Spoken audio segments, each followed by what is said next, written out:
നമസ്കാരം, യമുനാസ് ഫിസിക്സിലേക്ക് സ്വാഗതം.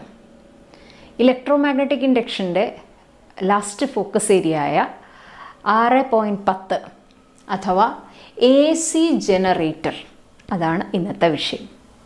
ഒരുപക്ഷെ നിങ്ങൾ സ്കൂൾ ലെവലിൽ തന്നെ കേട്ടിട്ടുള്ള പദമായിരിക്കാം AC ജനറേറ്റർ. എങ്കിലും നമുക്കത് ഒന്നും കൂടെ കേൾക്കാം. അപ്പോൾ AC ജനറേറ്റർ എന്നുള്ള വാക്കിൽ തന്നെ അതുണ്ട്. AC generator. AC എന്ന അടുത്ത പാഠമാണ്, ഓൾട്ടർനേറ്റിംഗ് കറണ്ട്. അടുത്ത പാഠമാണ് AC എന്നുള്ളത്. അപ്പോൾ അത് നമ്മൾ വിശദമായി അവിടെ പഠിക്കുന്നുണ്ട്, എന്താണ് ഓൾട്ടർനേറ്റിംഗ് കറണ്ട് എന്നുള്ളത്. പക്ഷെ ഇവിടെ നമ്മൾ ആകെ ഓൾട്ടർനേറ്റിംഗ് കറണ്ട് ജനറേറ്റ് ചെയ്യുന്നത് എങ്ങനെയാണെന്ന് മാത്രമേ പഠിക്കുന്നുള്ളൂ. അഥവാ പ്രൊഡ്യൂസ് ചെയ്യുന്നത്, ഉൽപ്പാദിപ്പിക്കുന്നത് എങ്ങനെയാണ്. നമ്മുടെ നിത്യജീവിതത്തിൽ കറണ്ട് ഇല്ലാതെ നമുക്ക് കഴിയില്ല. നമുക്കറിയാം, ഹൈഡ്രോ ഇലക്ട്രിക് പവർ സ്റ്റേഷൻസ് ഉണ്ട്, തെർമൽ പവർ സ്റ്റേഷൻസ് ഉണ്ട്. പിന്നെ സാധാരണ നമ്മൾ പറയുന്ന പോലെ ടർബൈൻ കറങ്ങി സ്റ്റീം അടിച്ച് ടർബൈൻ കറങ്ങി ഉള്ള പവർ സ്റ്റേഷൻസ് ഉണ്ട്. അപ്പോൾ എന്തായിരുന്നാലും ടർബൈൻ കറങ്ങുക എന്നുള്ള വാക്ക് നമുക്ക് വളരെ പരിചിതമായിട്ടുള്ളൊരു പദമാണ്. വെള്ളം വീണ് ടർബൈൻ എന്ന് പറഞ്ഞാൽ നമ്മുടെ ഫാൻ പോലെ പങ്ക. ആ പങ്ക നമ്മൾ ഹെവി ആയിട്ടുള്ള സ്റ്റീം അടിച്ച് കറക്കാം, വെള്ളം വീണ് തിരിക്കാം, ഡാമിലൊക്കെ വെള്ളം വീണ് തിരിക്കും. അങ്ങനെ പലതരത്തിൽ നമുക്ക് ടർബൈൻസ് കറക്കാനായിട്ട് സാധിക്കും. ആ സമയത്ത് കറണ്ട് ജനറേറ്റ് ചെയ്യും. അതിന് നമ്മൾ നമിക്കേണ്ടത് നിക്കോളാസ് ടെസ്ല എന്ന് പറയുന്ന ശാസ്ത്രജ്ഞനെയാണ്. AC ജനറേറ്റർ കണ്ടെത്തിയ മഹൽ വ്യക്തിയാണ് നിക്കോളാസ് ടെസ്ല. ഓക്കെ, അപ്പോൾ എന്താ AC generator? Alternating current generator അഥവാ ഓൾട്ടർനേറ്റിംഗ് കറണ്ട് ഉൽപ്പാദിപ്പിക്കുന്ന ഉപകരണം. ക്ലിയർ? നമ്മൾ കറണ്ടെല്ലാം പോകുമ്പോൾ സാധാരണ വീട്ടിൽ ജനറേറ്റർ കൊണ്ടൊന്ന് വർക്ക് ചെയ്യിക്കാറുണ്ട്. അതെല്ലാം ഇതേ പരിപാടിയാണ്. അപ്പോൾ എങ്ങനെയാണ് നമുക്കതിൽ നിന്ന് കറണ്ട് കിട്ടുന്നത്? അതിൻ്റെ തത്വമാണ് നമ്മൾ മൈക്കൽ ഫാരഡേ 200 വർഷങ്ങൾക്ക് മുമ്പ് പറഞ്ഞ EMI എന്നുള്ള ഓമനപ്പേരിൽ അറിയപ്പെടുന്ന ഇലക്ട്രോ മാഗ്നറ്റിക് ഇൻഡക്ഷൻ. ഈ ലെസൻ്റെ പേര് തന്നെ അതാണ്. അത്ര പ്രാധാന്യം ആ വാക്കിനുണ്ട്. EMI എന്ന് കേട്ടാൽ ഓർത്തോളാം, ഇലക്ട്രോ മാഗ്നറ്റിക് ഇൻഡക്ഷൻ. ഫാരഡേ ആണ് അതിൻ്റെ പുറകിലെ ആൾ. അറിയാമെന്ന് വിചാരിക്കുന്നു. ഓക്കെ, അപ്പോൾ ഇലക്ട്രോ മാഗ്നറ്റിക് ഇൻഡക്ഷന് പ്രിൻസിപ്പിൾ ഉപയോഗിച്ചുകൊണ്ട്, അല്ലെങ്കിൽ ആ തത്വം ഉപയോഗിച്ചുകൊണ്ട് പ്രവർത്തിക്കുന്ന ഒരു ഉപകരണമാണ് AC ജനറേറ്റർ. അപ്പോൾ AC ജനറേറ്ററിൽ എന്താ സംഭവിക്കുന്നതെന്നറിയാമോ? ഞാൻ പറഞ്ഞു, ബാഹ്യമായിട്ടുള്ള എന്തെങ്കിലും ഒരു ഫോഴ്സ് കൊണ്ട് ടർബൈൻ കറക്കിയാൽ കറണ്ട് ഉൽപ്പാദിപ്പിക്കാമെന്ന് പറഞ്ഞു. ബാഹ്യമായൊരു ഫോഴ്സ് എന്ന് പറയുമ്പോൾ മെക്കാനിക്കൽ എനർജി എന്നല്ലേ പറയുക. Electrical energy. അപ്പം മെക്കാനിക്കൽ എനർജിയെ ഇലക്ട്രിക്കൽ എനർജി ആക്കുന്ന പണിയാണ് AC ജനറേറ്റർ ചെയ്യുന്നത്. അപ്പം മെക്കാനിക്കലായിട്ട് നമ്മൾ ബാഹ്യമായിട്ട് ടർബൈൻ കറക്കണം. ഏത് വിധത്തിലും ആവാം. കോളിനെ നമ്മൾ കത്തിച്ചിട്ട് സ്റ്റീമാക്കി ചെയ്യാം. ന്യൂക്ലിയർ ഫ്യൂൽ, യുറേനിയം 230 അതാണ് ന്യൂക്ലിയർ പവർ പ്ലാന്റിലുള്ളത്. സാധാരണ തെർമൽ പവർ പ്ലാന്റ് ആണെങ്കിൽ കോളിനെ കത്തിച്ച് സ്റ്റീം ഉണ്ടാക്കാം. സ്റ്റീമിന് നമുക്ക് സ്റ്റീം അടിച്ചിട്ട് ടർബൈൻ കറക്കാം. വെള്ളം, ഹൈഡ്രോ ഇലക്ട്രിക് പവർ, വെള്ളം ഒഴിച്ച് ചെയ്യാം. ഇങ്ങനെ എങ്ങനെ വേണമെങ്കിലും മെക്കാനിക്കലി നമ്മൾ അതിനെ തിരിക്കണം. ബാഹ്യമായ ആരെങ്കിലും ടർബൈനെ കറക്കണം. അപ്പോൾ ഇലക്ട്രിക് കറണ്ട് പ്രൊഡ്യൂസ്ഡ് ആവും. അതാണ് അതിൻ്റെ തത്വം. ഓക്കെ, പക്ഷെ അതിൻ്റെ പ്രിൻസിപ്പിളാണ്, ആ പറയുന്ന പ്രിൻസിപ്പിളാണ് electromagnetic induction. Okay, so ഇത്രയും കാര്യങ്ങൾ നമുക്ക് ആമുഖമായിട്ടൊന്ന് അറിയണം. അപ്പോൾ നമ്മൾ ഇന്ന് എന്തൊക്കെയാണ് ചിന്തിക്കാൻ പോകുന്നത്? പ്രിൻസിപ്പിൾ എന്താ നമ്മൾ പഠിച്ചു, അതിൻ്റെ കൺസ്ട്രക്ഷനിലേക്ക് വരണം, അതിൻ്റെ വർക്കിങ്ങിലേക്ക് വരണം. വർക്കിംഗ് ആണ് പ്രിൻസിപ്പിളും വർക്കിങ്ങും ഒക്കെ ഒന്ന് തന്നെയാണ്. എന്താണ് ഇലക്ട്രോ മാഗ്നറ്റിക് ഇൻഡക്ഷൻ? എന്താണ് ഇലക്ട്രോ മാഗ്നറ്റിക് ഇൻഡക്ഷൻ? എന്താണ് അറിയാമോ? എന്താണ്? ഒരു കോയിലുമായിട്ട് ബന്ധപ്പെട്ട മാഗ്നറ്റിക് ഫ്ലക്സ് എപ്പോഴൊക്കെ വ്യതിചലിക്കുന്നുവോ അപ്പോഴൊക്കെ നമുക്കൊരു ഇൻഡ്യൂസ്ഡ് EMF അഥവാ ഇൻഡ്യൂസ്ഡ് കറണ്ട് ലഭിക്കുന്നു.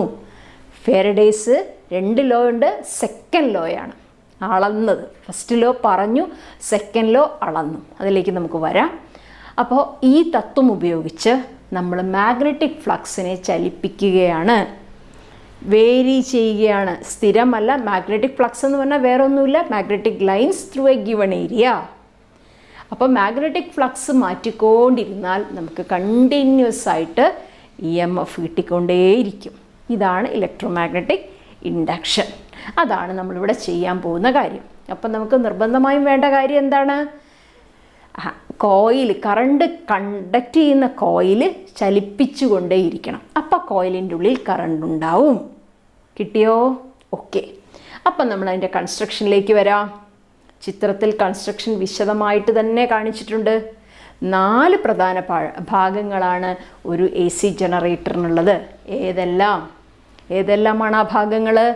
ഒന്ന്, ഫീൽഡ് മാഗ്നറ്റ്സ്, നല്ല പവർഫുൾ ആയിട്ടുള്ള സിലിണ്ട്രിക്കലായിട്ട്, ഉള്ളിൽ കുറച്ച് സിലിണ്ട്രിക്കലാണ്. എന്തിനാണെന്ന് വെച്ച് കഴിഞ്ഞാൽ മാഗ്നറ്റിക് ഫീൽഡ്സ് എല്ലാം റേഡിയലായിട്ട് വരാൻ, സ്പ്രെഡ് ചെയ്ത് പോവാതെ ഒക്കെ കോൺസെൻട്രേറ്റ് ചെയ്ത് വരാൻ. നമുക്കറിയാം കോൺകേവ് മിറർ, കോൺവെക്സ് മിറർ എന്നൊക്കെ നമ്മൾ പഠിച്ചിട്ടുണ്ട്. അപ്പോൾ ഫോക്കസ് ചെയ്യാൻ വേണ്ടിയാണ് നമ്മൾ കേർവ്ഡ് ഷേപ്പിലുള്ള മാഗ്നറ്റ്സ് വെക്കുന്നത്. North and south field magnets. പിന്നെയുള്ളത് ആർമേച്ചർ. പ്രധാനപ്പെട്ട ഒരു വാക്കാണ് ആർമേച്ചർ എന്ന് പറഞ്ഞാൽ കോയിൽ മാത്രം. അപ്പോൾ ചോദിക്കും മിസ്സേ ഇതെന്താ? ഇതൊരു സോഫ്റ്റ് അയൺ കോറാണ്. ഒരു പ്രതലം, ഒരു സ്ലേറ്റ് പോലെ എന്തെങ്കിലും സങ്കല്പിക്കുക, അല്ലെങ്കിൽ ഒരു ഷീറ്റ് ഓഫ് പേപ്പർ എന്ന് വിചാരിച്ചാൽ കൂടെ മതി. അപ്പോൾ അത് ഒരു ബൈൻഡ്, അങ്ങനത്തെ ഒരു ബൈൻഡ് പോലത്തെ ഒരു പേപ്പർ എടുത്തു കഴിഞ്ഞാൽ, കട്ടിയുള്ള ഒരു കാർഡ്ബോർഡ് പേപ്പർ എടുത്തു കഴിഞ്ഞാൽ അതിന് ചുറ്റും ഇങ്ങനെ ചുറ്റി വയ്ക്കുക. കുറേ വയേഴ്സ് ഇങ്ങനെ ചുറ്റി വയ്ക്കുക. അപ്പോൾ ആ സോഫ്റ്റ് അയൺ കോറിൻ്റെ ചുറ്റുമാണ് നമ്മുടെ കോയിലുള്ളത്. ഈ സോഫ്റ്റ് അയൺ കോറിൻ്റെ ജോലി എന്താ? സോഫ്റ്റ് അയൺ കോർ എന്താ ചെയ്യുക? മാഗ്നറ്റിക് ഫീൽഡ് ആഡ് ചെയ്യും. നമ്മൾ പഠിച്ചിട്ടുണ്ട് magnetisation, intensity of magnetisation, magnetic intensity വാക്കൊക്കെ നമ്മൾ പഠിച്ചിട്ടില്ലേ? അപ്പോൾ ഒരു മാഗ്നറ്റിക് ഫീൽഡിൽ ഒരു മാഗ്നറ്റിക് മെറ്റീരിയൽ വെച്ച് കഴിഞ്ഞാൽ കൂടുതൽ മാഗ്നറ്റിക് ഫീൽഡ് ഉണ്ടാവും. കൂടുതൽ മാഗ്നറ്റിക് ഫീൽഡ് ഉണ്ടെങ്കിൽ കൂടുതൽ ഫ്ലക്സ് ഉണ്ടാവും. കൂടുതൽ ഫ്ലക്സ് ഉണ്ടെങ്കിൽ കൂടുതൽ ഇൻഡ്യൂസ്ഡ് കറണ്ട് ഉണ്ടാവും. അപ്പോൾ സോഫ്റ്റ് അയൺ കോറിൻ്റെ ജോലി എന്താ? കൂടുതൽ മാഗ്നറ്റിക് ഫീൽഡ് ഇവിടെ ഉണ്ടാക്കുക. അത് കാരണം കൂടുതൽ ഫ്ലക്സ് ഉണ്ടാക്കുക. അതാണ് സോഫ്റ്റ് അയൺ കോറിൻ്റെ ജോലി. ഈ സോഫ്റ്റ് അയൺ കോറിൽ ചുറ്റിയിരിക്കുന്ന കോയിൽ, അതാണ് ആർമേച്ചർ എന്ന് പറയുക. കിട്ടിയോ? ഓക്കെ. മൂന്നാമത്തത് സ്ലിപ്പ് റിങ്. ആ വാക്ക് തന്നെ ശ്രദ്ധിച്ചോളണം. സ്ലിപ്പ് ചെയ്യുക, സ്ലിപ്പ് ചെയ്യുന്ന റിങ്ങാണ്. സ്ലിപ്പ് ചെയ്യുക എന്ന് പറഞ്ഞാൽ എന്താ? തെന്നിപ്പോവുക എന്നല്ല പറയാം. നമ്മൾ പഴത്തിൻ്റെ മുകളിലൊക്കെ ചവിട്ടിയ സ്ലിപ്പായി എന്ന് പറയും. അപ്പോൾ തെന്നിപ്പോവും. ആരുടെ മുകളിലാണ് തെന്നുക എന്നറിയോ? ബ്രഷസ്. നമ്മളെ ടൂത്ത് ബ്രഷ് എന്നൊക്കെ വേണമെങ്കിൽ സങ്കല്പിക്കാം. പക്ഷെ ഒരു കാർബൺ കൊണ്ടുണ്ടാക്കിയ 2 ബ്രഷസ് ആണ് B1 B2. സ്ലിപ്പ് റിങ്സ് ആണ് S1 S2.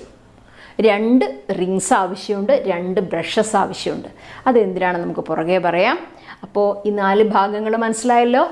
Field magnets, armature, slip rings S1 and S2, brushes B1 and B2. ഇത്രയുമാണ് ഇതിൻ്റെ ഭാഗങ്ങൾ. തൽക്കാലം ഈ ഭാഗങ്ങളില്ല എന്നങ്ങ് വിചാരിച്ചോ, ടെമ്പററി ആയിട്ട് വിചാരിക്കുക. ഇതിന് താഴോട്ടുള്ള ഈ കോയിൽ മാത്രമേ ഉള്ളൂ. സപ്പോസ് ABCD ഈ കോയിൽ മാത്രമേ ഉള്ളൂ എന്ന് വിചാരിക്കുക. ഈ കോയിലിന് എന്താ ഇവിടെ ഒരു ആക്സിൽ കണക്ട് ചെയ്തിട്ടുണ്ട്. ആ ആക്സിൽ വെച്ചിട്ട് ഞാൻ ഇങ്ങനെ കറക്കുകയാണ്. ആൻറ്റി ക്ലോക്ക് വൈസ് ആയിട്ട് ഇതാ ഇങ്ങനെ ഞാൻ കറക്കിക്കൊണ്ടിരിക്കുകയാണെന്ന് വിചാരിക്കുക. കറണ്ട് പ്രൊഡ്യൂസ് ചെയ്യുമല്ലോ, ഉറപ്പായിട്ടും കറണ്ട് പ്രൊഡ്യൂസ് ചെയ്യും. ആ കറണ്ട് എങ്ങനെയാണ് പ്രൊഡ്യൂസ് ചെയ്യുന്നത്? എന്തുകൊണ്ടാണ് പ്രൊഡ്യൂസ് ചെയ്തത്? ഇത് മാഗ്നറ്റിക് ഫീൽഡ്, അത് കണ്ടോ, നോർത്തിൽ നിന്ന് സൗത്തിലൊക്കെ യൂണിഫോമായിട്ട് മാഗ്നറ്റിക് ഫീൽഡ് വരച്ച് കാണിച്ചിട്ടുണ്ട്. ഇഷ്ടംപോലെ ലൈൻസ് അതിൽ കൂടെ പോകുന്നുണ്ട്. ആ മാഗ്നറ്റിക് ഫീൽഡ് ലൈൻസിനെ ഞാനൊരു കോയിൽ അതിൻ്റെ പ്ലെയിനിൽ ഇങ്ങനെ ചുറ്റിക്കൊണ്ടിരിക്കുകയാണ്, ആൻറ്റി ക്ലോക്ക് വൈസ് ആയിട്ട് തിരിച്ചുകൊണ്ടിരിക്കുകയാണ്. At the time induced EMF ഉണ്ടാവും by Faraday's law, E = -dϕ/dt. എപ്പോഴൊക്കെയാണോ മാഗ്നറ്റിക് ഫ്ലക്സ് ചേഞ്ച് ചെയ്യുന്നത് അപ്പോഴൊക്കെ ഇൻഡ്യൂസ്ഡ് EMFും കറണ്ടും ഉണ്ടാവും. ക്ലിയർ? അപ്പോൾ ഉണ്ടായ കറണ്ട് എവിടെ, എന്താണ് അതിൻ്റെ ഡയറക്ഷൻ എന്നറിയണ്ടേ? അപ്പോൾ നമുക്കറിയാം ഫ്ലക്സ് ചേഞ്ച് ചെയ്തു, ഇൻഡ്യൂസ്ഡ് EMF ഉണ്ടായി. ഈനെ R കൊണ്ട് ഹരിച്ചു കഴിഞ്ഞാൽ സർക്യൂട്ടിലുള്ള കറണ്ട് കിട്ടി. കറണ്ടിന് ഡയറക്ഷൻ ഇല്ലേ? അതും നമ്മൾ പഠിച്ചിട്ടുണ്ടായിരുന്നു. ഇലക്ട്രോമാഗ്നറ്റിക് ഇൻഡക്ഷൻ പറയുമ്പോൾ തന്നെ നമ്മൾ പഠിച്ചിരുന്നു. Right hand Fleming's rule. Fleming's right hand rule. Induced current കാണാനുള്ള റൂളാണ് ഫ്ലെമിങ്സ് റൈറ്റ് ഹാൻഡ് റൂൾ. നോക്കാം. ഓക്കെ. അപ്പോൾ നമ്മൾ ചിന്തിക്കാം, നമുക്ക് ഇതാ ഈ വെച്ചിരിക്കുന്ന കോയിൽ, ഇതാണ് നമ്മുടെ അയൺ കോറ്. അയൺ കോറിന് ചുറ്റും നമ്മൾ ഒരു കോയിൽ ഇങ്ങനെ ചുറ്റി ചുറ്റി ചുറ്റി എടുത്തിരിക്കുകയാണ്. ചുറ്റി ഇങ്ങനെ കുറേ ടേൺസ് ഇങ്ങനെ ചുറ്റി എടുത്തിട്ടുണ്ട്. അപ്പോൾ ഒരു ചുറ്റുന്ന് തുടങ്ങി അതിങ്ങനെ ചുറ്റി ചുറ്റി ഇതിൻ്റെ മുകളിൽ കൂടെ ഇവിടെ പുറത്തെടുത്തു. അപ്പോൾ അതാ കയറിയ ചുറ്റി ഇതാണ് ചുറ്റ്. ഒരു ചുറ്റ് തുടങ്ങി ഇങ്ങനെ ചുറ്റി ചുറ്റി ചുറ്റി ചുറ്റി എടുത്തിരിക്കുകയാണ്. ഓക്കെ, അപ്പോൾ ഇതാണ് നമ്മുടെ കോയിൽ. ഈ കോയിലിനെ ആൻറ്റി ക്ലോക്ക് വൈസ് ആയിട്ട് അപ്പോൾ ഇങ്ങനെയാണ് തിരിക്കുന്നത്. അപ്പോൾ ഇങ്ങനെ ഇരിക്കുന്ന കോയിലിനെ ഞാൻ ഇങ്ങനെ തിരിക്കാൻ പോവാണ്. ഇങ്ങനെ തിരിച്ചുകൊണ്ടേയിരിക്കുകയാണ് കോയിലിനെ. എവിടെ വെച്ചാൽ തിരിക്കുന്നത്? മാഗ്നറ്റിക് ഫീൽഡ് അവിടെ ഫിക്സ്ഡ് ആണ്. നോർത്ത് സൗത്ത് മാഗ്നറ്റ്സ് അവിടെ ഫിക്സ്ഡ് ആണ്. പക്ഷെ ഞാനിത് ഇങ്ങനെ തിരിച്ചുകൊണ്ടിരിക്കുകയാണ്. ഇങ്ങനെ തിരിക്കുന്നതിൻ്റെ ഫലമായിട്ട് ഈ കോയിലിൽ കറണ്ട് ഉണ്ടാവും.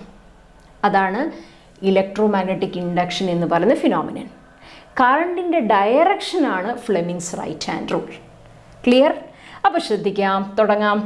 ഇങ്ങനെ ഇരിക്കുന്ന കോയിലിനെ ഞാൻ ഇതിവിടെ പൊക്കി. ഇതിങ്ങനെയാണ് പൊക്കുന്നത്. അപ്പോൾ ഈ സൈഡ് ഇങ്ങനെ പൊക്കി ഇവിടെ താന്നു ഓട്ടോമാറ്റിക്കലി. ഇത് ആൻറ്റി ക്ലോക്ക് വൈസ് ആയിട്ടാണ് തിരിക്കുന്നത്. ഇങ്ങനെയാണ് തിരിക്കുന്നത്.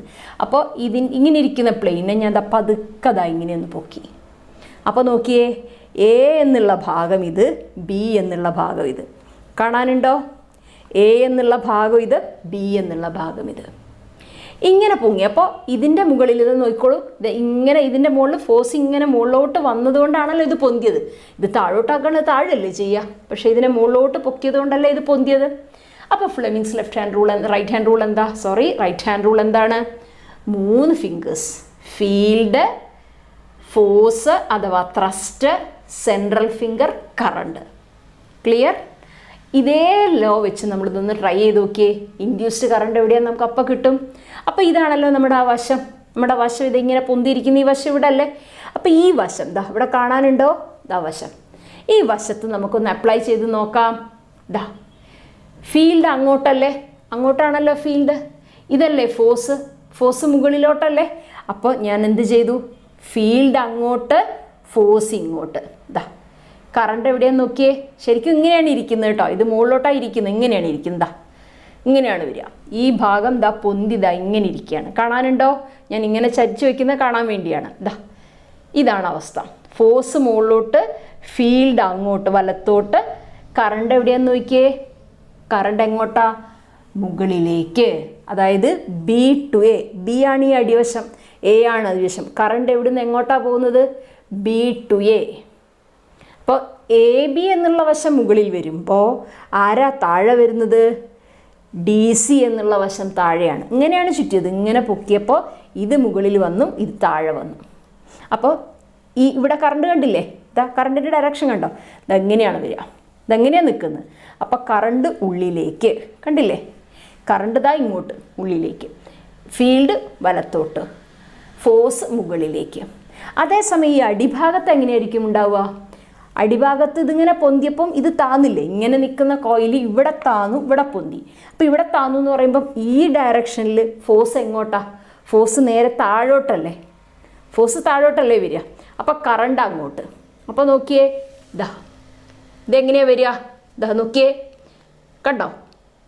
ഇവിടെ ഈ വശത്ത് സി ഡി എന്നുള്ള വശത്ത് എൻ്റെ കൈ എങ്ങനെയാണ് ഇരിക്കുന്നത് നോക്കിയേ. തമ്പ് താഴേക്ക്, ഫീൽഡ് വലത്തോട്ട്, കറണ്ട് എങ്ങോട്ടാണ് നോക്കിയേ. കറണ്ട് നിങ്ങളുടെ അടുത്തേക്കാണ്. കണ്ടോ? സെൻട്രൽ ഫിംഗർ എങ്ങോട്ടാ? From D to C. D to C എന്ന് പറഞ്ഞാൽ നേരെ നിങ്ങളുടെ ഭാഗത്തേക്ക്, അതായത് ബോർഡിൽ നിന്ന് പുറത്തേക്കാണ്, ഔട്ടാണ്. ഇവിടെ ആയിരുന്നപ്പോഴോ? ഇവിടെ ആയിരുന്നപ്പോൾ എങ്ങനെയുണ്ടായിരുന്നത്? ഓർക്കുന്നില്ലേ? ഫോഴ്സ് ഇങ്ങനെ, കറണ്ട് ഇങ്ങനെ ഉള്ളിലേക്ക്. അപ്പോൾ ഈ എ ബി എന്നുള്ള ഭാഗം മുകളിൽ വന്നപ്പോൾ ഇവിടെ കറണ്ട് ഇങ്ങനെ അങ്ങോട്ടും, ഇവിടെ കറണ്ട് നേരെ താഴേക്കും വന്നു. ക്ലിയർ ആയില്ലേ? അപ്പോൾ ഇവിടെ രണ്ടും കറണ്ടിൻ്റെ ഡയറക്ഷൻ അറിയാമെങ്കിൽ ബാക്കി നമുക്ക് വരയ്ക്കാലോ. അപ്പോൾ നമുക്ക് ബാക്കിയുള്ള ഭാഗം നമുക്ക് വരയ്ക്കാൻ സാധിക്കും. ഇനി Fleming's right hand rule clear അല്ലേ? ഓക്കെ.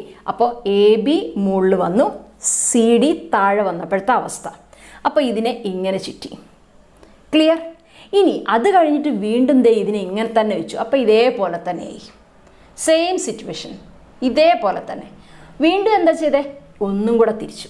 അപ്പോൾ ഇപ്പോൾ ആരാ പൊന്തി വന്നേ? ഡി സി പൊന്തി വന്നു. ഈ സൈഡാണ്. ഡി സി പൊന്തി വന്നു. അപ്പോൾ ഡി സി മുകളിൽ വരുമ്പോൾ കറണ്ട് എങ്ങോട്ടാ? അപ്പ്. താഴെ വരുമ്പോൾ കറണ്ട് എങ്ങോട്ടാ? ഡൗൺ. എന്ന് വെച്ചാൽ ഡി സി എന്നുള്ള സ്ഥലത്ത് എങ്ങനെ വന്നു കറണ്ട്? മുകളിലേക്ക്. എ ബിയിലോ? താഴേക്ക്. ക്ലിയർ ആയല്ലോ? അപ്പോൾ ഒരു സൈഡ് പഠിച്ചാൽ മറ്റേ നമുക്ക് ക്ലിയർ ആണ്.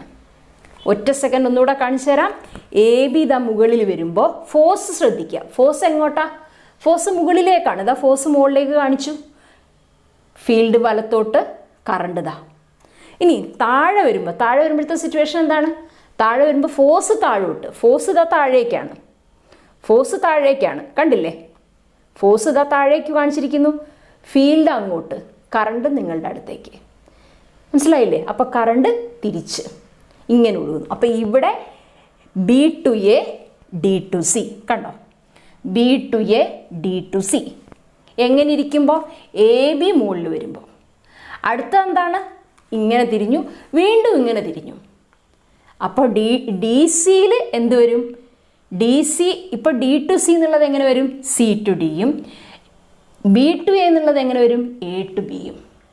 എന്ന് വെച്ചാൽ ഓരോ പ്രാവശ്യവും ഇങ്ങനെ ഇരിക്കുന്ന കോയില് ഇങ്ങനെ എത്തുമ്പോൾ, ഇപ്പോൾ ഇത് മാഗ്നറ്റിക് ഫീൽഡ് ഇങ്ങനെയാണ്, ഇതിൻ്റെ പ്ലെയിൻ കോയിൽ. അപ്പം നമുക്കറിയാം ബി ഡോട്ട് എ എന്നൊരു കാര്യം നമ്മൾ പഠിച്ചിട്ടുണ്ട്. ഫ്ലക്സ് എന്താണ്? B A cos theta. A എന്ന് പറഞ്ഞ ഏരിയ വെക്ടറാണ്. ഏരിയ വെക്ടർ എന്ന് പറഞ്ഞാൽ എന്താ? ഏരിയ ഇതാണെങ്കിൽ ഏരിയയുടെ പെർപെൻഡിക്കുലർ. ഇതാണ് പെർപെൻഡിക്കുലർ. ശരിയല്ലേ? ഇതാണ് നമ്മുടെ പ്ലെയിൻ. ഈ ലൂപ്പിന് പെർപെൻഡിക്കുലർ എ ഇതാണ്. അപ്പോൾ ഇങ്ങനെ ഇരിക്കുമ്പോൾ പെർപെൻഡിക്കുലർ എങ്ങനെയാ? ഇങ്ങോട്ടാണ്. മാഗ്നറ്റിക് ഫീൽഡ് എങ്ങനെയാ? ഇങ്ങോട്ടാണ്. ഇങ്ങനെയാണ് മാഗ്നറ്റിക് ഫീൽഡ്. അപ്പോൾ ഇതിൻ്റെ ഇടയിലുള്ള ആംഗിൾ എത്രയാ? 90. കോസ് 90 എത്രയാ? 0. മാഗ്നറ്റിക് ഫീൽഡ് എങ്ങനെ ഇതിൽ കൂടെ കടന്നു പോവുക? ഇതിൽ കൂടെ കടന്നു പോകാൻ കഴിയില്ല. ഇപ്പോൾ ഫോർ എക്സാമ്പിൾ ഇതാണ് എൻ്റെ കൈ. ഇതെൻ്റെ കൈയാണെന്ന് വെച്ചോ. ഇതിൽ കൂടെ ഞാൻ മാഗ്നറ്റിക് ഫീൽഡ് ലൈൻസ് ഇതുവഴി പോകണം. ഇതുവഴി പോകണമെങ്കിൽ ഇങ്ങനെ ഇരുന്നാൽ പോവും. തിരിച്ച് ഇങ്ങനെ ഇരുന്നാൽ എങ്ങനെ പോവുക? ഇത് രണ്ട് സ്ഥലത്തൂടെ ഇങ്ങനെ പോവും. ഇങ്ങനെ പോയിട്ട് കാര്യമില്ല. ഏരിയയുടെ ഉള്ളിൽ കൂടെ കടന്നു പോകണം.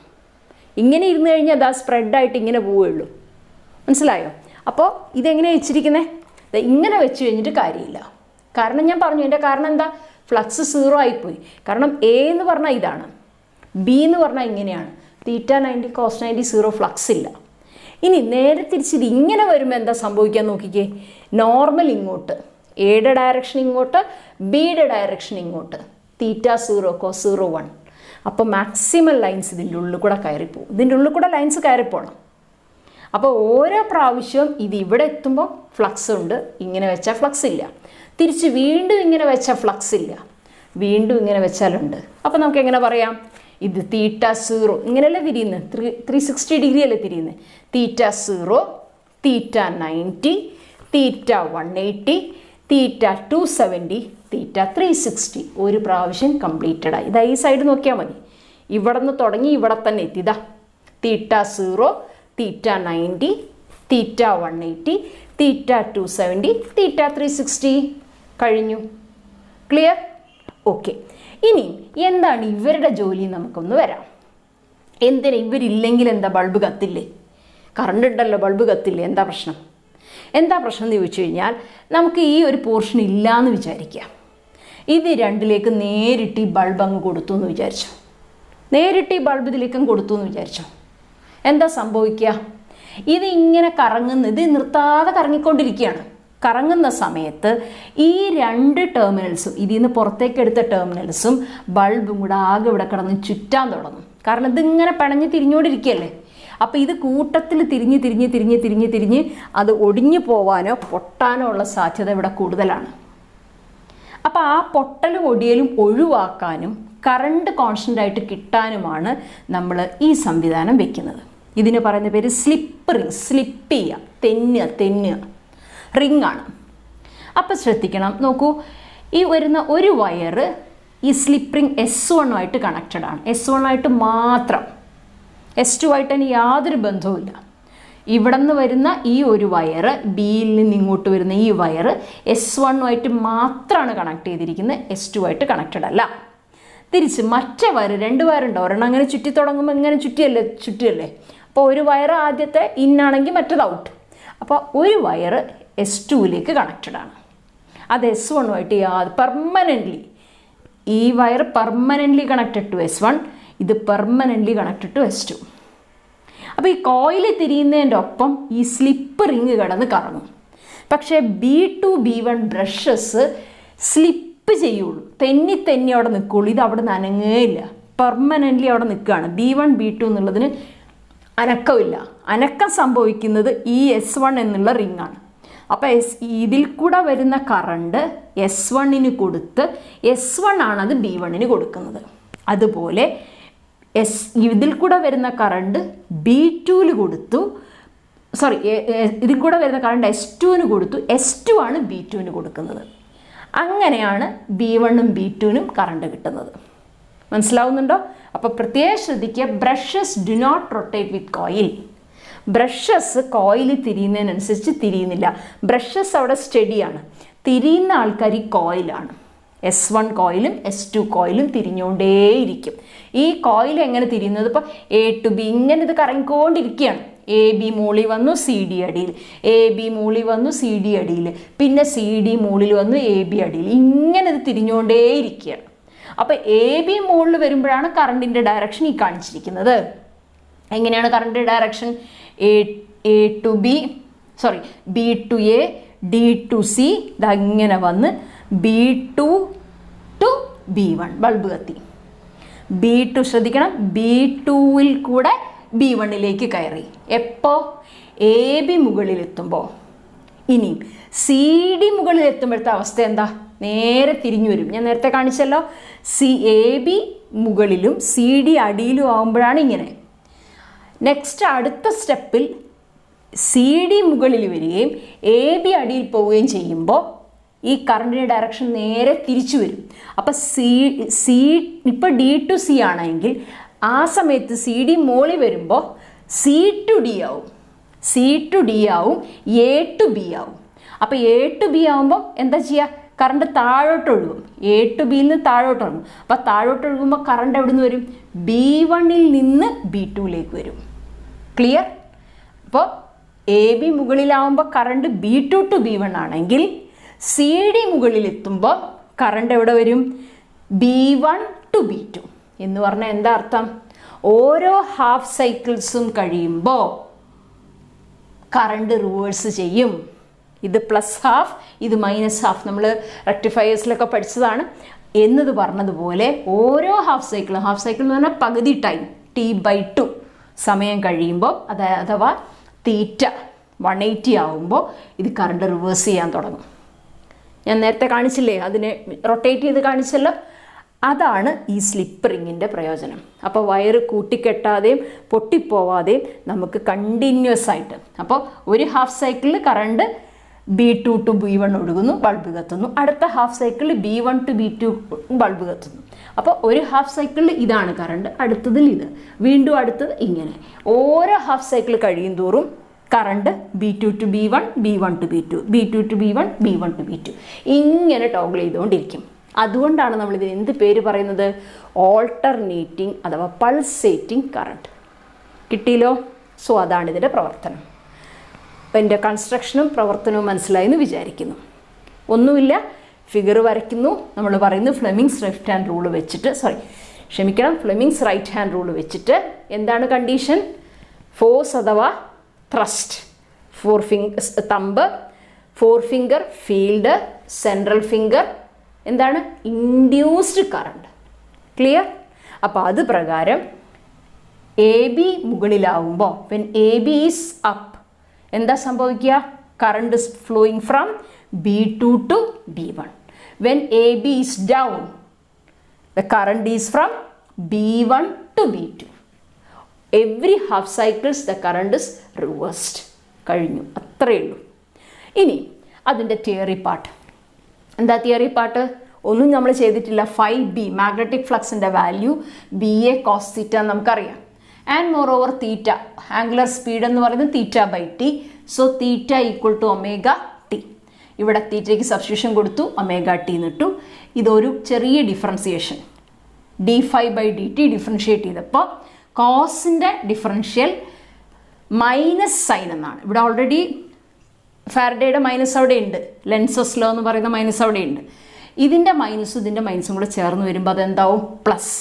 കോസ് ഒമേഗ ടിയുടെ differential sign omega T into omega. ആ ഒമേഗയാണ് എഴുതിയിരിക്കുന്നത്. ഇത് വേരിയബിൾ അല്ല, ഇത്രയും സാധനം വേരിയബിൾ അല്ല. അതിന് പറയുന്ന പേര് E0 NBA ഒമേഗ. ഈ ടേമാണ് E0. So induced EMF E is equal to E0 sine omega T. E0 sine omega ടിയുടെ ഗ്രാഫാണ് വരച്ചിരിക്കുന്നത്. EMF ആയാലും കറണ്ട് ആയാലും, കറണ്ട് ആണെങ്കിൽ ഡിവൈഡഡ് ബൈ R എന്ന് എഴുതിയാൽ മതി. I equal to I0 sine omega T എന്ന് കിട്ടും. സോ EMFൻ്റെ വാല്യൂ ഇതാ T0. T0 ആണെങ്കിൽ 0 ആണ്.